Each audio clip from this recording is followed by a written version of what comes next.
qual o significado, ou quantas faces ou contextos existem em torno da questão capela. Resumidamente, eu penso que seria isso. Quem primeiro se referiu ao sistema de capela foi exatamente Chico Xavier e Emmanuel, no livro A Caminho da Luz.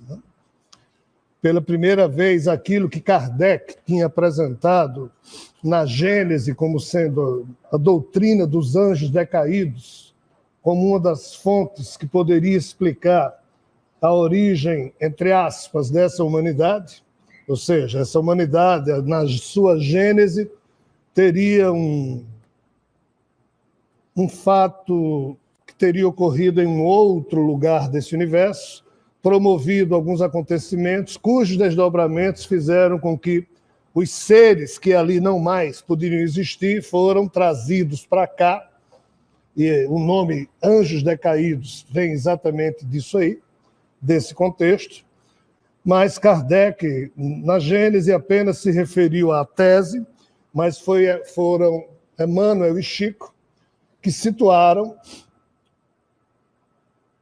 como se estivesse na gênese dos Homo sapiens terráqueos, o tal exílio de Capela.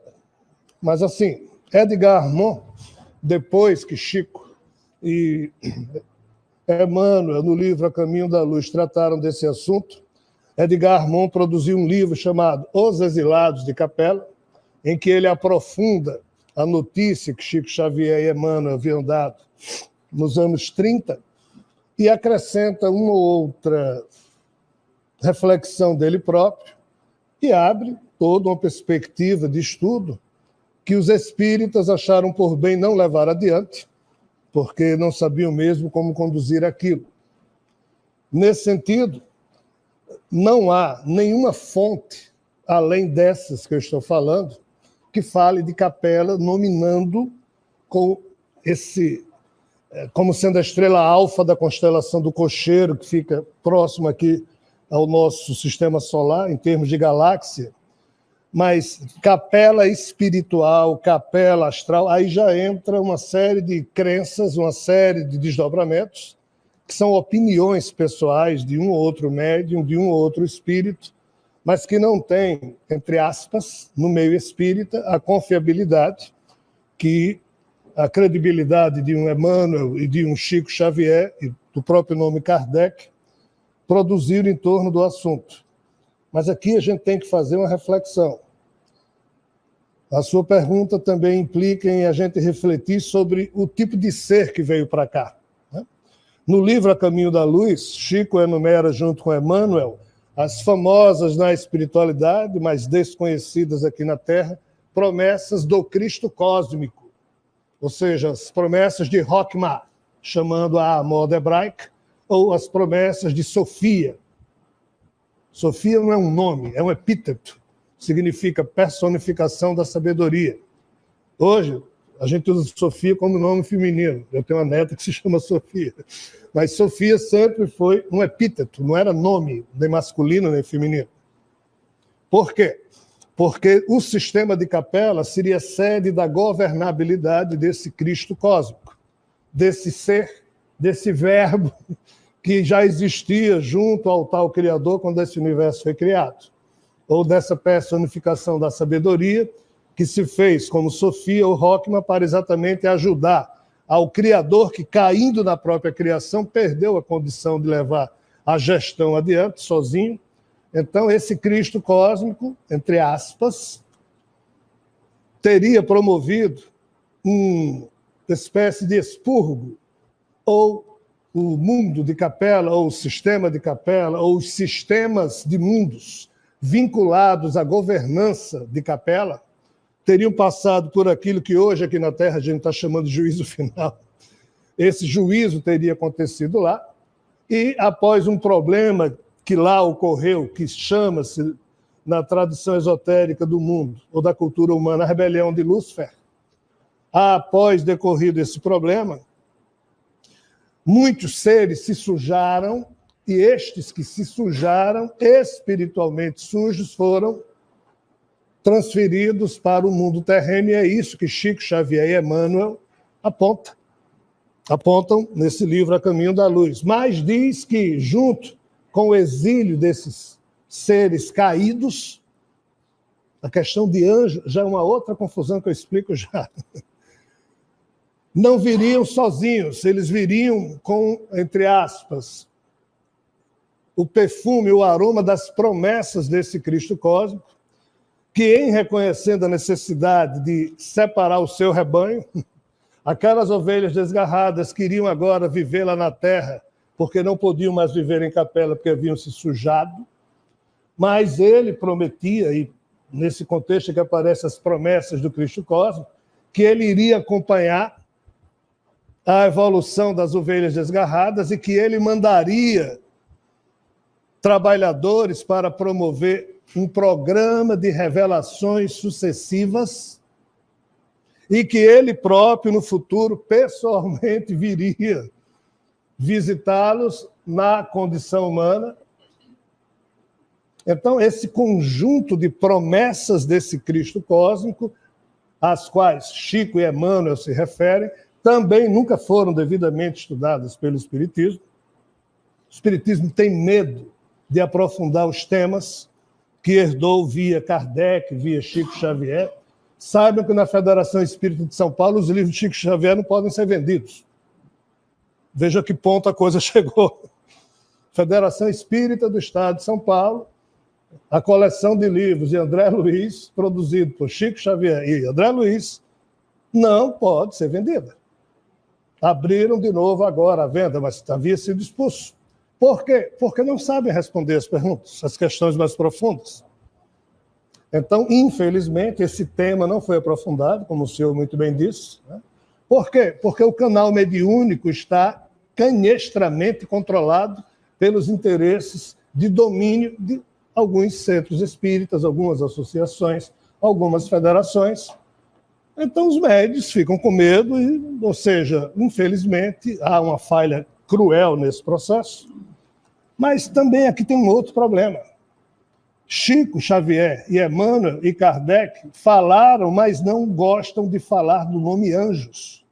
Tudo que essas figuras tentaram falar é que espíritos foram transferidos de um contexto X para um contexto Y, porque não conseguiram lograr o nível de progresso comum àqueles seres daquele sistema. Então é como se fosse expulso de uma escola para uma outra, para ali naquela outra escola começar o beabá.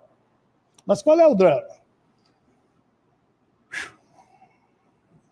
Quando, em 1945, foram encontrados os chamados evangelhos gnósticos em Nag Hammadi, no Egito, 2 anos depois, no Mar Morto, foram encontrados também uma série de manuscritos do Mar Morto, e ali surgiu um velho e desconhecido livro que a Igreja Católica morre de medo, que é o chamado Livro de Enoque.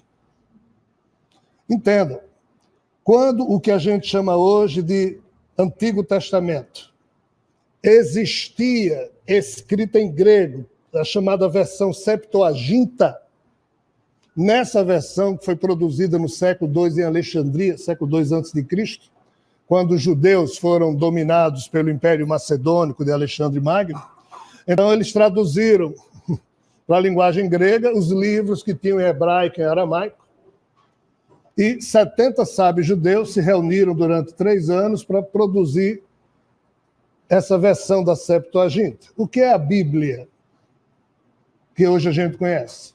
É um conjunto de 47 livros do Antigo Testamento, 46 livros do Antigo Testamento e 27 livros no Novo Testamento. No Novo Testamento você tem 21 epístolas, 4 evangelhos e mais 2 livros, o Atos dos Apóstolos e o Apocalipse. Isso aqui foi composto por Jerônimo na tal reunião que Damaso pediu que ele promovesse. Mas Jerônimo promoveu essa tradução do Novo Testamento para o latim, mas ele tinha que traduzir o Antigo Testamento. O que é que ele fez? Ele pegou os 47 livros da versão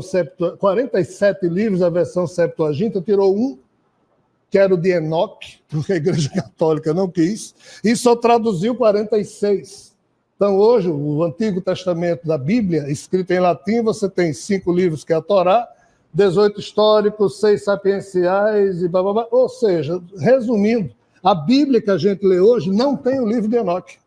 Mas na Bíblia, o nome não era esse, a Septuaginta que existia 2 séculos antes de Jesus, estava lá o livro de Enoque.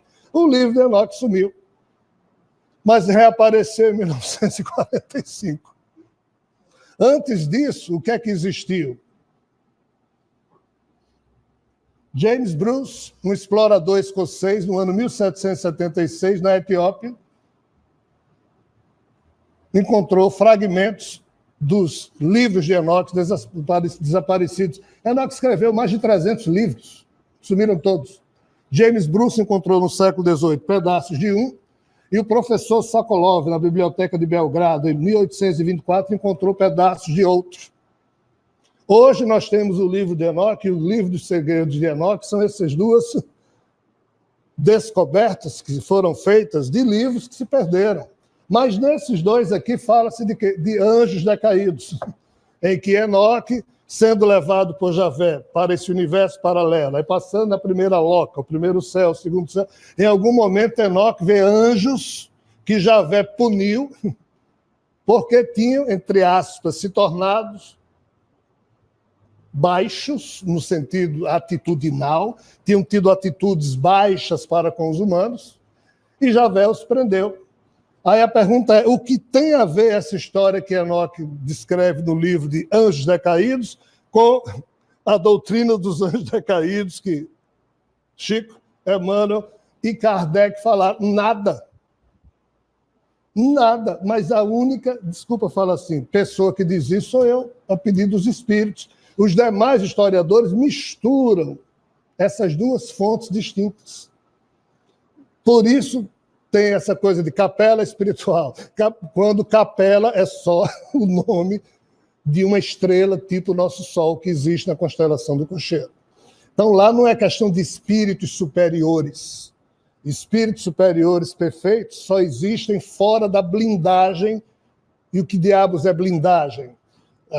Na mitologia antiga, e mesmo no conceito de Big Bang, surge a percepção de um ovo cósmico. Quando você vê a mitologia chinesa, diz que tudo começou de um ovo cósmico. Esse ovo, quando explodiu, surgiram 3 coisas do ovo. O Yin, o Yang e o Panku, o criador caído em uma dessas duas realidades. No mito do Brahmananda, que é o ovo de Brahma, anda, em sânscrito, ovo, Brahma. Então, o ovo de Brahma, quando esse ovo, essa singularidade que deu origem a tudo, a ciência chama de Big Bang, surgiram 3 coisas. O Brahma Loka, ou seja, a Loka de Brahma, o céu de Brahma, o Bu-Loka, ou seja, um outro tipo de universo, que é esse que a gente vive, e o Brahma Loka é chamado de Brahma Loka porque Brahma caiu nessa Loka. Então, em qualquer gênese de qualquer mitologia, e mesmo a ciência diz que houve uma singularidade, que as mitologias chamavam de ovo cósmico, que no início deu, entre aspas, explodiu e deu origem a tudo que conhecemos. O que seria o tudo que conhecemos? Esse nosso universo e um universo vizinho que a gente ainda não conhece, mas a ciência já está admitindo que existe, já afirma que existe. O que é que Kardec disse? Que por sobre, entre aspas, esse nosso universo existia uma região espiritual complicada que ele chamou de erraticidade. E isso tudo aqui, entre aspas, foi criado com o ovo cósmico. Mas quando os espíritos dizem a Kardec que antes dessa criação existir, já existia espiritualidade superior, pré-existente a tudo, aí só aqui é que tem espírito superior. Isso aqui não tem nada a ver com capela. Capela faz parte da tragédia de uma criação indevida. Então lá não é que tem espíritos superiores, é que tinham seres que conseguiram, entre aspas, não se sujar, e os que se sujaram vieram para cá. Sob essa perspectiva, a Terra é um mundo de expiação e provas. Por quê? Porque o que não prestava em capela veio para cá. Acesse o nosso portal de conhecimento. Conheça o Orbum, a plataforma de streaming da revelação cósmica.